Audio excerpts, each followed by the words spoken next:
Chapter 6. Strange Kinships. It was a serene, bucolic stereotype of a Canadian farm, complete with barn, horses, chickens, and pigs. Lud and Selma and a grandmother. To survey the scene would tell any observer that this was a place of utmost peace and thorough tranquility. But I saw all in the shades of an ominous gray. It was eerie and threatening and dangerous to me from the moment I stepped onto the property. Lud, a friend of Cyrus's family, was larger than Cyrus, well over 6 feet and nearly twice as broad, with bulging muscles. An unsmiling brute of a man. Selma was continuously annoyed, a complaining shrew who found me to be a nuisance and nothing more. Grandma was a self-appointed disciplinarian, wagging her self-righteous finger at every turn. The farm, for all its charm, was an unforgettable place for me, leaving me ill at ease, as if I were wandering through some ill-fated Hitchcock movie. When Lud beheaded chickens, I could hear them helplessly scratching on the insides of the pail, their nervous systems expiring in frenzies of fits of kicks and tremors. I shivered. The sound seemed magnified in my mind, the claws of the chicken scraping metallically against the inside of my skull. The grandmother, still the supreme spiritual voice of her family, grew angry with me at the dinner table one evening and suddenly arose from her chair. She pulled me away from the place and yanked my trousers down to my ankles. In front of the 2 others, she spanked my bare bottom and stood me in the corner to stare at the wall. I stood in a trance of shame, mortified with humiliation, longing to go home, unsafe or not. And the telling trial of the summer? Chronic colitis destroyed my digestive process and all the hope of controlling my bowels. Although Cyrus and I had no blood link, it almost seemed as if his awful digestive problems had been handed down to me, as if by sheer meanness he could transfer to me the worst possible inheritance. From my earliest childhood, my intestines, prompted by nervous tension, knotted up stubbornly, only to relax capriciously without the slightest warning. I scrambled for a bathroom every time, but generally I arrived too late. Then, red-faced, my composure devastated, I peeled the filthy underpants off and washed them myself at whatever facility I could find. A faucet, a water pump, a creek. At home I found the most convenient route was to run down the ridge to the riverbank, even though I had often encountered other kids swimming and playing there who never failed to hoot and jeer as I did my dirty work. Now at the farm for the summer, with no explanation for what my body was doing to me, I found myself more nervous and more prone to such problems than ever before. As long as I could get away with it, I hid my dirty pants under the bed in the room where I slept, until Selma finally searched out the source of the stench and furiously washed them all. Soon Lud stepped into the picture, angry with me for upsetting my hostess, and declaring unilaterally that his was just a filthy habit and nothing more. He warned me sternly not to let it happen ever again. It was, however, literally out of my control, and the inevitable inevitably occurred. The brutish Lud seized me by the neck and left me clear off the ground. As I dangled like a rag doll, he stomped out the house with me toward the great circular rain barrel out the back. My stomach grew squeamish as I saw his purpose unfolding before me. Standing next to the barrel, cursing me ferociously, he thrust me down into the barrel with a single violent motion, submerging me completely in the cold water. My mind spun wildly as I struggled to hold my breath. His strong fingers were pressed solidly into my neck and shoulder. I could not escape if I tried. The full terrible range of possibilities flashed through my head, including the ultimate. Would he just kill me right here like this? My lungs began to burn, aching for oxygen. I could feel my pulse in my temples.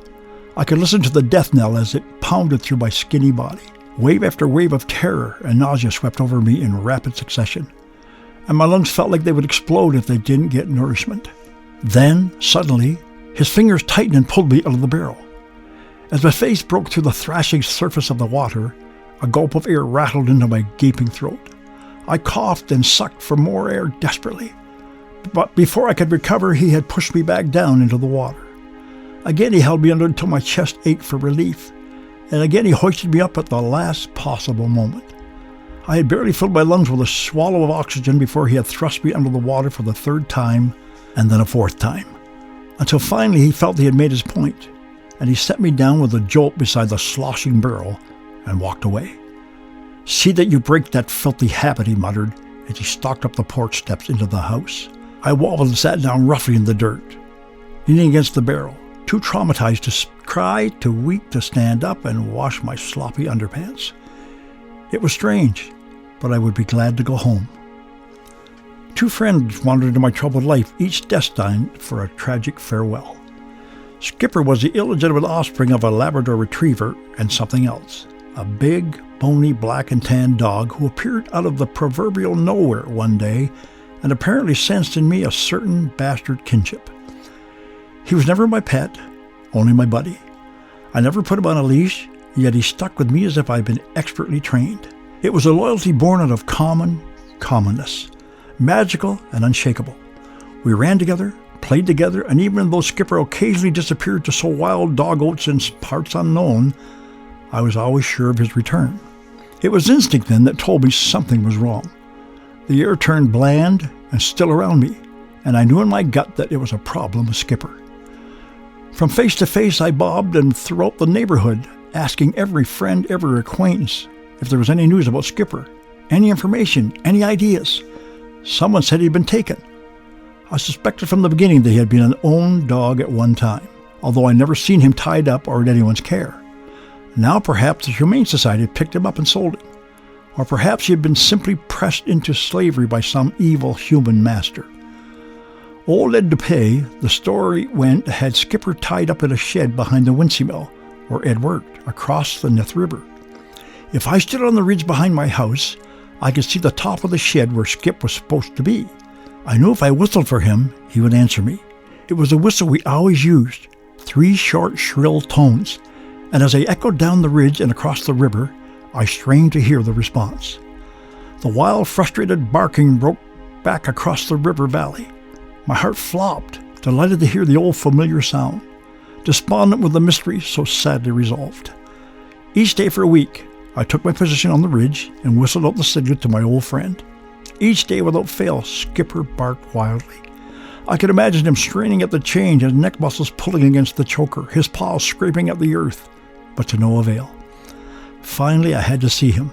I'd spent too many hours peering grim-faced across the river, and the mental pictures had worked me until I had to take the chance. Early in the evening, after a day's shift had shuffled out of the Wincy Mills, I sneaked around behind the little shed. When he saw me, he bounded to me, a gleeful puppy once again, if for only a moment. I hugged him as if he were a long-lost brother home from war. But I could not free him. It hurt me not to, but too many people knew we had been inseparable, and I would only have to turn him back over to old Ed Dupay if I slipped away with him now. Hot tears stung my eyes as I held Skipper for a final moment. Then I walked away from him, agonizing. He strained at the chain trying to follow, but I left by myself. There was an older boy named Bill, and he had no last name for all I knew. He hung around with kids younger than he. His pants were too short, exposing ugly sores on his legs. He was a sullen enigma that every town has and doesn't care for. As mothers wondered, what is he up to now? How is he influencing their children? He had been rejected at home and spent most of his time sitting on the curbs in neighborhoods like ours in Paris, talking in low tones to a few people who would carry on any conversation with him. As a fellow reject, I became one of the few. One day we looked across the river, silently, at the train bridge. In the warm autumn air with the leaves dying their beautiful autumn death, it was a moderately inspiring sight for 2 oddities like us. Finally, Bill quietly broke the picturesque silence. "How would you like to go for a ride on that train, Maury?" I looked at him in disbelief. I had never had such a stupendous offer in my life. "Gee, I'd like to," I answered breathlessly, but I could still hardly believe it. "You mean a real train ride?" "I'm going tomorrow," he responded casually, and we arranged a time the following morning when he would come by and I would be waiting outside the house for him. I was still astonished as I lay in bed that night staring into the ceiling, imagining the powerful chug of the great engine as it vibrated the floor of the train car beneath me, imagining the falling leaves whisking by and stirring up in miniature tornadoes as the huge wheels of the train thundered down the track through the woody areas. The next morning found me waiting for him in my little red cotton coat, on time. He came by as planned, and I fell into step alongside him, soon working up a little sweat to keep up with his long leg stride. When darkness finally overtook us, we collapsed under a tree in a random yard. I was tired, worried, and weak from hunger. We had not eaten since we left. I had a hard time falling asleep. The unfamiliar surrounding triggered my nervous system. As I lay awake in the grass, a shuffling silhouette appeared. Alarmed, I squinted at it. It was a grisly old hobo. His clothes disheveled, and his whole appearance created the impression of abandon and hopelessness. I was frightened by the old man, but he did not stop to bother us. We were just a couple of hobos ourselves as far as he could see, and he was essentially correct. He kept moving along. Finally, I fell into an uneasy sleep. Back home, Mom had realized my absence and had begun the inevitable search. Slowly at first, sure that she would locate me in some typical place. Then with a more and more urgent pace, as it dawned on her that nobody had seen me all day. Perhaps it would have solved some of our problems to be rid of me, but her maternal instinct did not allow her to arrive at that conclusion. She loved me still, in her own sorrowful way. Furthermore, Cyrus had demonstrated his true character in such a vile and consistent way over the years that Mom had little hope left for him ever to reform, even if I somehow vanished. The likely point of disaster, everyone knew, would be the river. Finally, Maury had slipped over the ridge, over the cement wall, and plunged to an awful death in the waters of the Nith. My brothers and sisters scrambled along the bank, peering intently across the river for my pitiful red cloth coat. A local radio station began broadcasting my description, urging the townspeople to be on the proverbial lookout. A troop of Boy Scouts fanned out to make a search of their own, each perhaps hoping to get a badge of merit for finding the body. Several people joined in the boy hunt, but the hunted boy was not to be found. By nightfall, Mum was despondent. "Good," Cyrus grunted when he heard I was missing. "I hope the black bastard is dead." Bill and I set out to cover more ground on the second day. I was deeply worried, wondering where he was taking me, how I would ever get home, and what Cyrus would do to me when I got there. But we trudged onward anyway, and I remained silent about my fears. "Hey, where you going?" a man shouted from his house as we walked through his neighborhood. "Woodstock," Bill called back. The man was walking toward us, smiling broadly. "Hop in my car, I'll take you to Woodstock." I was grateful. My legs were sore. As I settled into the upholstery of the back seat, I could feel my narrow muscles beginning to relax, finally. We sat in the driveway for a long time, waiting for him to come back out of his house and get us on our way. Then, without a warning, a police car pulled into the driveway beside us. My heart pounded as the policeman jumped out of the car and threw open our door. Before I could react, they had dragged Bill out and stuffed him in the squad car. "Are you all right, son?" he asked me in a friendly tone as he turned back toward me. My eyes were wide and worried. Yes, I'm okay," I told him, but I was scared. We were driven to the police station and taken inside, where I began to insisting that I had to get home. The chief of police was gentle with me. "It's okay now, Maury," he assured me. Then he turned to Bill, cursed him angrily, and demanded to know what the devil he thought he was doing by kidnapping a child my age. "Well, he didn't have to go," Bill whined. "He wanted to."